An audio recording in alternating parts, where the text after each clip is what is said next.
ଆପଣଙ୍କୁ ଆମ YouTube channel Odia live JKC creation ଦେଖିକି ଆପଣଙ୍କୁ ସ୍ୱାଗତ। ଦେଖ ଆଗରୁ ମୁଁ ମୋର କ୍ଲାସ୍ 8ର ପ୍ରୋଜେକ୍ଟ ଗୁଡ଼ିକୁ କରିଦେଇଛି। ଦେଖ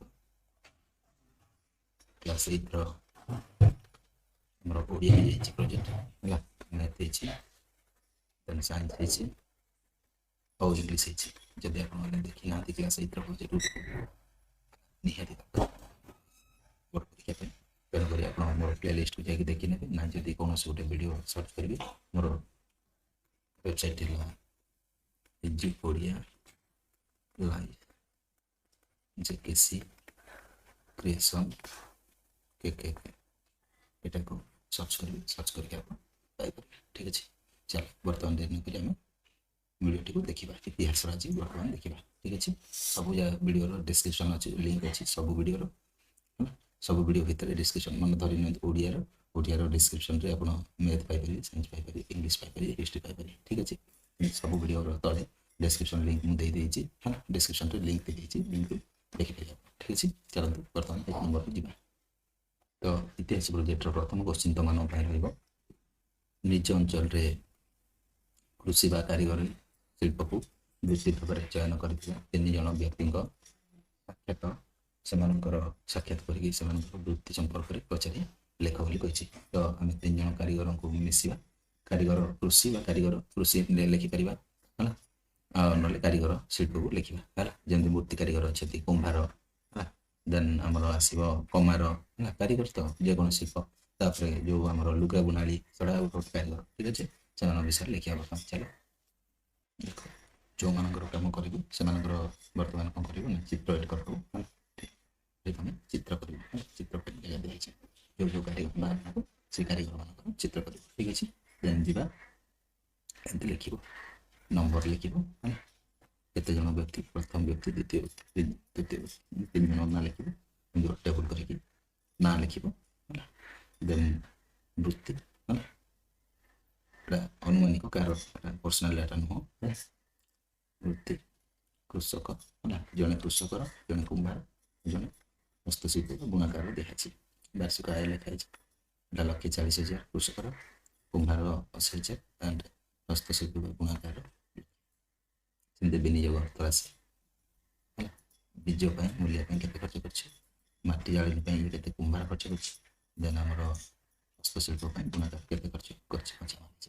ସେମିତି ଅଧିକ ଆୟ ପାଇଁ କେଉଁ ପ୍ରକାର ସହଯୋଗ ବା ସରକାରୀ ବେସରକାରୀ ନିଆଯାଇଛି। ସରକାରରୁ ଏ ବୀଜ ଋଣ ଧାର ଆଣିଛି, ଏଇଠି ଇଏ ବି ସରକାରଠୁ ବଜାର ଆଉ ଯାନବାହନ ସୁବିଧା ପାଇଁ ଆଣିଛି।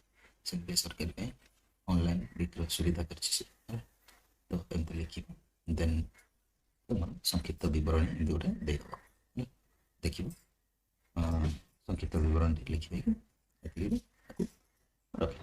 ଠିକ୍ ଅଛି, କେମିତି ଲେଖିବ ଦେଖିପାରୁଛ, ଏମିତି ତମେ ଲେଖିବ, କିନ୍ତୁ ଚିତ୍ର କରିବାକୁ ଭୁଲିବନି। ଠିକ୍ ଅଛି, ନେକ୍ସଟ ଯିବା ନେକ୍ସଟ କ୍ୱେଶ୍ଚିନ୍କୁ। ନେକ୍ସଟ କ୍ୱେଶ୍ଚିନ୍ ଦେଇଛି ତମମାନଙ୍କ ପାଇଁ 2 ନମ୍ବର, ଗୋପାଳକୃଷ୍ଣ ଗୋଖଲେଙ୍କର ଜୀବନୀ, ଦେଶର ସ୍ୱାଧୀନତାରେ ତାଙ୍କର ଯୋଗଦାନ ଏବଂ ଗାନ୍ଧୀଜୀଙ୍କ ଉପରେ ତାଙ୍କର ପ୍ରଭାବ ସମ୍ପର୍କରେ ବିଦ୍ୟାଳୟ ବା ପାଠାଗାର ବା ଗୁରୁଜନମାନଙ୍କ ଠାରୁ ତଥ୍ୟ ସଂଗ୍ରହ କରିକି ଗୋଟେ ଲେଖ ବୋଲି ସେମାନଙ୍କୁ କହିଛି। କାହା ବିଷୟରେ ନା ଗୋପାଳକୃଷ୍ଣ ଗୋଖଲେଙ୍କ ବିଷୟରେ। ଠିକ୍ ଅଛି, ତ ଚାଲ ବର୍ତ୍ତମାନ କେମିତି ଲେଖିବ ମୁଁ ତମକୁ କହିଦେଉଛି। ତ ଏମିତି ତମେ ଲେଖିବ, ସମାଜରେ ସଂସ୍କାରକ ତଥା ମହାନ ସ୍ୱାଧୀନତା ସଂଗ୍ରାମୀ ଗୋପାଳକୃଷ୍ଣ ଗୋଖଲେଙ୍କର ସମ୍ପର୍କରେ ଏକ ସଂକ୍ଷିପ୍ତ ବିବରଣୀ ଦିଆଯାଇଛି। ଠିକ୍ ଅଛି, ଏମିତି ଲେଖିଦେବ। ଦେନ୍ ଲେଖିଲା ପରେ ତାଙ୍କର ଜୀବନୀକୁ ଲେଖିବ। ଠିକ୍ ଅଛି, ଜୀବନୀଟି ଏମିତି ଲେଖିବ। ଠିକ୍ ଅଛି, ଏଟାକୁ ତମେ ପଢ଼ିଲା ଭିତରେ ତମେ ସ୍କ୍ରିନଶଟ୍ ବନେଇପାରିବ, ସ୍କ୍ରିନଶଟ୍ ନେଇକି ଲେଖିପାରିବ। ଠିକ୍ ଅଛି, ଜୀବନଟି ଏମିତି ଲେଖିବ। ଲେଖିଲା ପରେ ନେକ୍ସଟ ଏମିତି ଲେଖିବ। ଦ୍ୱିତୀୟରେ ଲେଖିବ କ'ଣ ନା ଦେଶର ସ୍ୱାଧୀନତାରେ ଯୋଗଦାନ ତାଙ୍କର କିପରି ଥିଲା, କେଉଁଠି କେଉଁଠି ଯୋଗଦାନ ଥିଲା ନା ତାଙ୍କର ପ୍ରଥମେ ଭାରତୀୟ ଜାତୀୟ କଂଗ୍ରେସରେ ଯୋଗ ଦେଇଥିଲେ। କେତେ ମସିହାରେ, 1905 ମସିହାରେ ନା ସଭାପତି ଥିଲେ ଜାତୀୟ କଂଗ୍ରେସ ଅଧିବେଶନର। ଦେନ୍ ସେମିତି ସେକେଣ୍ଡରେ ଲେଖିବ ସର୍ଭେଣ୍ଟସ୍ ଅଫ୍ ଇଣ୍ଡିଆ ସୋସାଇଟିରେ, ସର୍ଭେଣ୍ଟସ୍ ଅଫ୍ ସୋସାଇଟି ଇଣ୍ଡିଆ ସୋସାଇଟିରେ କାମ କରିଥିଲେ ସେ 1905 ମସିହାରେ। ସର୍ଭେଣ୍ଟସ୍ ଅଫ୍ ଇଣ୍ଡିଆ ସୋସାଇଟି କେବେ କରିଥିଲେ ନା 1905ରେ ପ୍ରତିଷ୍ଠାନ କରିଥିଲେ, ଲେଖିବ। ଦେନ୍ ସଂସ୍କାର ଏବଂ ବିଧାନ ପରିଷଦ ସେ ମଧ୍ୟ ରହିକି ଭାରତୀୟର ଶିକ୍ଷା ବ୍ୟବସ୍ଥା ଓ କୃଷି ଉପରେ ଗୁରୁତ୍ୱ ଦେଇଥିଲେ, ଏମିତି ଲେଖିବ।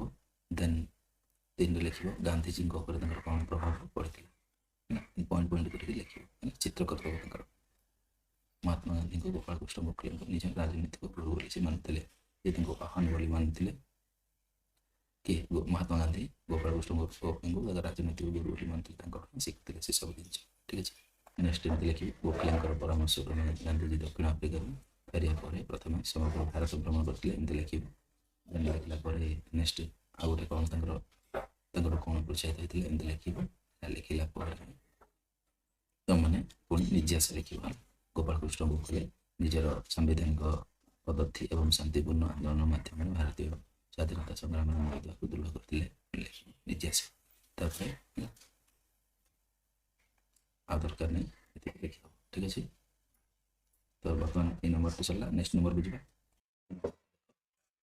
3 नंबर देख तुम स्कूल कैबिनेट विभिन्न विभाग चलित वर्ष से विभाग दायित्व शिक्षार्थी नाम और विभाग कार्य अनुसार उल्लेख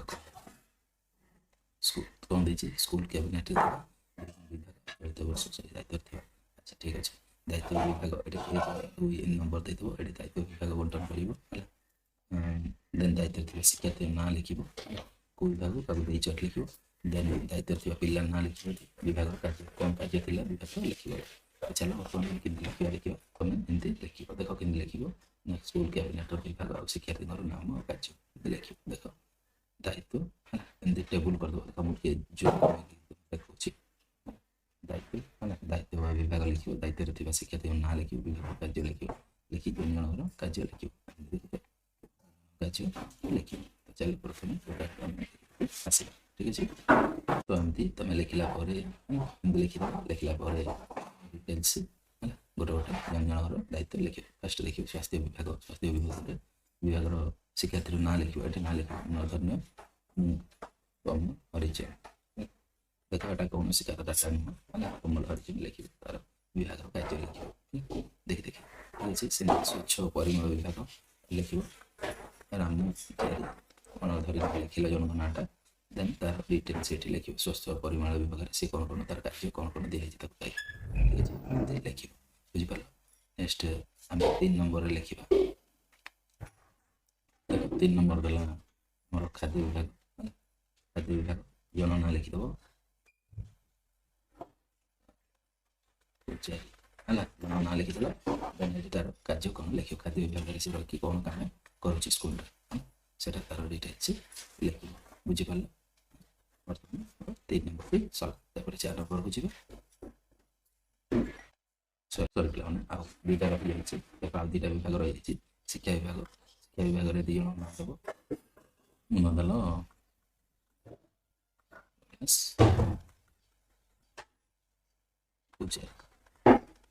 जन ना देल देन तार कार्य शिक्षा विभाग से कौन कौन कार्य कर ठीक अच्छे गोटे गोटे करके तुम डिटेल्स तार लिखिपार ठीक अच्छे। लिखला आउ गोटे रहा स्क्रीनशॉट ले जाओ लिखला सुविधा हो देख सारा तो तार कार्य कौन कौन से लिखिला क्रीड़ा विभाग जी देख क्रीड़ा विभाग आउ जन ना लिख लिख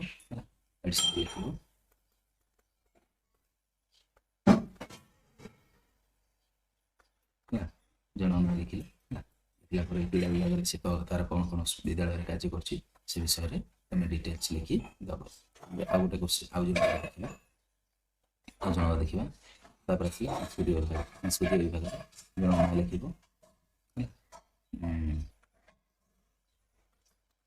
ठीक अच्छे जन ना लिखिदेली XYZ जन ना लिख लिखला तार कम सब से कौन कौन प्रतिदिन कार्य कर सब कार्य कौन तार ये मेनसन कर ठीक अच्छे। संस्कृति विभाग सर नेक्स्ट देख आ गोटे नंबर को जी देख 4 नंबर देख 3 कमी देखे देख बर्तमान देख 4 नंबर देला देशर वर्तमान राष्ट्रपति ना कौन से मूलतः केउं राज्यर अधिवासी अटंती एवं तांकर राजनीतिक जीवनी संपर्क में निज अंचल बुद्धिजीवी मान तथ्य संग्रह कर 5टा वाक्य लिखा कमी लिखे मुझे तुमको कहीदे डिटेल्स चित्र करेंगे चित्र करके करेंगे 4 नंबर उत्तर केमती लिखा आम देशर बर्तमान राष्ट्रपति से केबे भारतर से केबे भारतर राष्ट्रपति होते लिख देन ସେ ଓଡ଼ିଶାର କେଉଁ ଜିଲ୍ଲାରୁ ବିଲଙ୍ଗସ୍ କରୁଛନ୍ତି ବା ଯେଉଁ ମାନେ କେଉଁ ଜିଲ୍ଲାରୁ ଆସିଛନ୍ତି ସେଇଟା ଲେଖିବ। କେଉଁ ଜିଲ୍ଲାରେ ଜନ୍ମଗ୍ରହଣ କରିଛନ୍ତି, ସେ ହେଉଛନ୍ତି ଭାରତର ପ୍ରଥମ ଆଦିବାସୀ ବୋଲି ଲେଖିବ ହେଲା। ତାପରେ ତାଙ୍କର ରାଜନୈତିକ ଜୀବନ ରାଜନୈତିକ ଜୀବନରେ ସେ ଲେଖିବ କେତେ ମସିହାରେ ଆମେ କରିଥିଲେ ତାଙ୍କ ରାଜନୈତିକ କ୍ୟାରିୟର କେଉଁଠୁ ଆରମ୍ଭ କରିଥିଲେ ସେଟା ଲେଖିବ। କେତେ ମସିହାରେ ସେ ମନ୍ତ୍ରୀ ହେଇଥିଲେ ଲେଖିବ ହେଲା। କେତେ ମସିହାରେ ସେ ବିଧାନସଭା ଦ୍ୱାରା ବିଧାୟକ ହେଇଥିଲେ ଲେଖିବ ହେଲା। ଆଉ କେବେ ତାଙ୍କୁ ପୁରସ୍କାର ମିଳିଥିଲା ସେ ବିଷୟରେ ଡିଟେଲ୍ସ ତାଙ୍କର ଡିଟେଲ୍ସକୁ ତମେ କରିବ ଲେଖିବ। ଠିକ୍ ଅଛି, ଚିତ୍ର କରିବାକୁ ଭୁଲିବନି, ଚିତ୍ର କରିକି ହିଁ କରିବ ବୋଲେ ଭଲ ମାର୍କ। ଠିକ୍ ଅଛି, ନେକ୍ସଟ ଯିବା। ନେକ୍ସଟ ତମର ଓଡ଼ିଶା ପାଇଁ ଏ ଲିଟର ଅନୁସୂଚିତ ଜନଜାତି ମୋର୍ଚ୍ଚା ଉପସଭାପତି ମଧ୍ୟ ଥିଲେ, ସେଟା ମେନସନ୍ କରିବ। ଦେନ୍ ସେ କେତେ ମସିହାରେ ବିଜେପିରେ ନ୍ୟାସନାଲ୍ ଏଜୁକେସନର ସଦସ୍ୟ ଥିଲେ ସେଟା ବି ଲେଖିବ, ମେନସନ୍ କରିବ। ଦେନ୍ କେତେ ମସିହାରେ ସେ ଝାଡ଼ଖଣ୍ଡର ନବମତମ ରାଜ୍ୟପାଳ ହେଇଥିଲେ, ଆଉ ଗୋଟେ ଜାଗାର ରାଜ୍ୟପାଳ ଥିଲେ। ଏଠି ତ ରାଷ୍ଟ୍ରପତି ଥିଲେ ଆମର ଭାରତର ବର୍ତ୍ତମାନ ଅଛନ୍ତି, ଆଉ ଆଗରୁ ରାଜ୍ୟପାଳ ଥିଲେ କେଉଁ ଷ୍ଟେଟ୍ର ତମେ ସେଟାକୁ ମଧ୍ୟ ମେନସନ୍ କରିବ। ଠିକ୍ ଅଛି, ଦେନ୍ ମେନସନ୍ କଲା ପରେ କେତେ ମସିହାରେ ସେ ଏନ୍ଡିଏର ପ୍ରାର୍ଥୀ ହେଇଥିଲେ, ଏନ୍ଡିଏର ପ୍ରାର୍ଥୀ ହେଇକିରି ସେ ଆମର ରାଷ୍ଟ୍ରପତି ନିର୍ବାଚନ ଲଢ଼ିଥିଲେ ସେଟା ବି ମେନସନ୍ କରିବ। ଠିକ୍ ଅଛି, ଡିଟେଲ୍ସ ତାଙ୍କର ଦିଆଯାଇଛି, ଡିଟେଲ୍ସକୁ ପଢ଼ିବେ, ପଢ଼ିକି ତାଙ୍କର ଡିଟେଲ୍ସକୁ ତମେ ଲେଖିପାରିବ। ଠିକ୍ ଅଛି, ତାଙ୍କ ରାଜନୈତିକ ଯାତ୍ରା କେଉଁ ଜୀବନରୁ ଆରମ୍ଭ ହୋଇଥିଲା, ସେ ଜଣେ ଶିକ୍ଷୟିତ୍ରୀ ଥିଲେ, ଶିକ୍ଷୟିତ୍ରୀରୁ ସଂଘର୍ଷ କରିକି ଆରମ୍ଭ କରିଥିଲେ ତାଙ୍କ ରାଜନୈତିକ ଜୀବନ। ଠିକ୍ ଅଛି, ଏମିତି ଡିଟେଲ୍ସ ତାଙ୍କର ଲେଖିଦେବ। ଠିକ୍ ଅଛି, ଡିଟେଲ୍ସ ଲେଖିଲା ପରେ ବର୍ତ୍ତମାନ 4 ନମ୍ବରଟି ସରିଲା। ନେକ୍ସଟ ଯିବେ 5 ନମ୍ବରକୁ। ଠିକ୍ ଅଛି, ଦେଖ 5 ନମ୍ବରରେ କ'ଣ କରିବ। 5 ନମ୍ବର ହେଲା ତୁମ ଗ୍ରାମରେ ଅଞ୍ଚଳରେ ଗତ 2 ବର୍ଷ ମଧ୍ୟରେ କେଉଁ ପ୍ରକାର ବିକାଶ ଉନ୍ନୟନମୂଳକ କାର୍ଯ୍ୟ ହେଇଛି ତାହା ପରିବାରର ସଦସ୍ୟ, ୱାର୍ଡ଼ ମେମ୍ବର କିମ୍ବା ଗୁରୁଜନମାନଙ୍କଠାରୁ ତଥ୍ୟ ସଂଗ୍ରହ କରିକି ଲେଖିବ। ସେଥିରୁ ଯେକୌଣସି 2ଟି କାର୍ଯ୍ୟ ଦ୍ୱାରା ଲୋକମାନେ କିପରି ଉପକୃତ ହୋଇଛନ୍ତି ସେଟା ବିଷୟରେ ବର୍ଣ୍ଣନା କରିବାକୁ କହିଛି। ତ ଗାଁର ଯେକୌଣସି 2ଟା ଭଲ କାମ ବିଷୟରେ 2 ବର୍ଷରେ ଲେଖିବ। ଉନ୍ନୟନମୂଳକ କାର୍ଯ୍ୟ କ'ଣ କ'ଣ ହେଇଛି ସେଟା ଘରେ ପଚାରିକି ଲେଖିବାକୁ କହିଛି ବା ଗୁରୁଜନମାନଙ୍କୁ ପଚାରି ପାରିବ। ଠିକ୍ ଅଛି, ତ ଚାଲ ବର୍ତ୍ତମାନ କେମିତି ଲେଖିବ ମୁଁ କହିଦେଉଛି। ଏମିତି ତମମାନେ ଲେଖିବ ହେଲା। 2 ବର୍ଷରେ ହୋଇଥିବା ନିମ୍ନଲିଖିତ ବିକାଶମୂଳକ କାର୍ଯ୍ୟ ବୋଲିକି ଲେଖିକି କାର୍ଯ୍ୟ ଗୁଡ଼ିକର ନାଁ ଗୁଡ଼ିକୁ ମେନସନ୍ କରିବ। ଦେଖିପାରୁଛ, ଏଟା ଏମିତି ତରତର ଯିବ। କ'ଣ କ'ଣ କାର୍ଯ୍ୟ ହେଇଛି, ପକ୍କା ରାସ୍ତା ନିର୍ମାଣ ହେଇଛି, ପାନୀୟ ଜଳ ଯୋଗାଣ ହେଇଛି, ଗୋଷ୍ଠୀ ସ୍ୱାସ୍ଥ୍ୟ କେନ୍ଦ୍ର ମରାମତି, ଡାକ୍ତର ନିଯୁକ୍ତି ହେଲା। ଦେନ୍ ଷ୍ଟ୍ରିଟ୍ ଲାଇଟ୍ର ବ୍ୟବସ୍ଥା ହେଲା। ତାପରେ କ'ଣ ହେଇଛି ଦେଖିବ, ତାପରେ ପାଠାଗାର ନିର୍ମାଣ, ତାପରେ ଡ୍ରେନ୍ର ବ୍ୟବସ୍ଥା ହେଇଛି, ବିଦ୍ୟାଳୟ ଆଉ ଭବନ ଶୌଚାଳୟ ନିର୍ମାଣ ହେଇଛି। ଦେନ୍ ଗାଁରେ କୂଅ ପୋଖରୀ ଖନନ ହେଇଛି ମଧ୍ୟ। ଦେନ୍ ପଶୁ ସମ୍ପଦର ରକ୍ଷଣାବେକ୍ଷଣ ହେଇଛି। ଗାଁ ପରିବେଶ ପରିଷ୍କାର ପରିଚ୍ଛନ୍ନ କରାହେଇଛି, ପରିଚ୍ଛନ୍ନତା ରଖାହେଇଛି, କୃଷକକୁ ସାହାଯ୍ୟ କରାହେଇଛି ହେଲା। କ'ଣ କ'ଣ ସବୁ ଡିଟେଲ୍ସ, କୃଷକକୁ ଉନ୍ନତମାନର ବିହନ ଯୋଗାଇ ଦିଆଯାଇଛି ହେଲା। ଆଉ କ'ଣ କ'ଣ କରାହେଇଛି, ବଡ଼ ବଡ଼ ପୋଖରୀ କରାହେଇଛି ହେଲା। ଦେନ୍ ବିଦ୍ୟୁତ ସରବରାହ ଯେଉଁ ଅଞ୍ଚଳକୁ ହେଇନି ସେ ଅଞ୍ଚଳକୁ ଦିଆହେଇଛି। ଏମିତି ବିଭିନ୍ନ ପ୍ରକାର ଜିନିଷକୁ ତମେ ମେନସନ୍ କରିପାରିବ। ଠିକ୍ ଅଛି, ଗୋଟେ ଗୋଟେ ମେନସନ୍ କରିବ ହେଲା। ତ ପ୍ରଥମେ ଲେଖିବ ପକ୍କା ରାସ୍ତା ନିର୍ମାଣ ଉପରେ କ'ଣ କରାହେଇଛି। ଗାଁର ମୁଖ୍ୟ ସଡ଼କ ମାଟିରେ ତିଆରି ହୋଇଥିଲା ହେଲା। ସେଇ ରାସ୍ତାଟି ଗାଁ ସହରକୁ ସଂଯୋଗ ହେଉଥିଲା। ଗାଁରେ ସେଇ ରାସ୍ତା ଦେଇ କଲେଜ ଯାତାୟାତ କରୁଥିଲେ। ସେଇ ରାସ୍ତାରେ ଲୋକମାନେ ବହୁତ ଅସୁବିଧାର ସମ୍ମୁଖୀନ ହେବାକୁ ପଡ଼ୁଥିଲା। ରାସ୍ତାଟି ମାଟିରେ ତିଆରି ହୋଇଥିବାରୁ ବର୍ଷା ଦିନେ ଅଧିକ ଅସୁବିଧା ହେଉଥିଲା। ଏମିତି ଲେଖିବ, ମେନସନ୍ କରିବ। ପିଲାମାନେ ପାଠ ପଢ଼ିବାକୁ ସ୍କୁଲ ଥିଲେ, ବର୍ଷା ଦିନେ ପାଣି ଅଧିକ ଜମିଯିବା ଯୋଗୁଁ। ତାପରେ କୃଷକମାନେ ତାଙ୍କର ଉତ୍ପାଦିତ ଫସଲକୁ ବଜାରକୁ ଭଲରେ ନେଇ ପାରୁନଥିଲେ। ବର୍ଷ ନିର୍ମାଣ ହେଇପାରିଛି।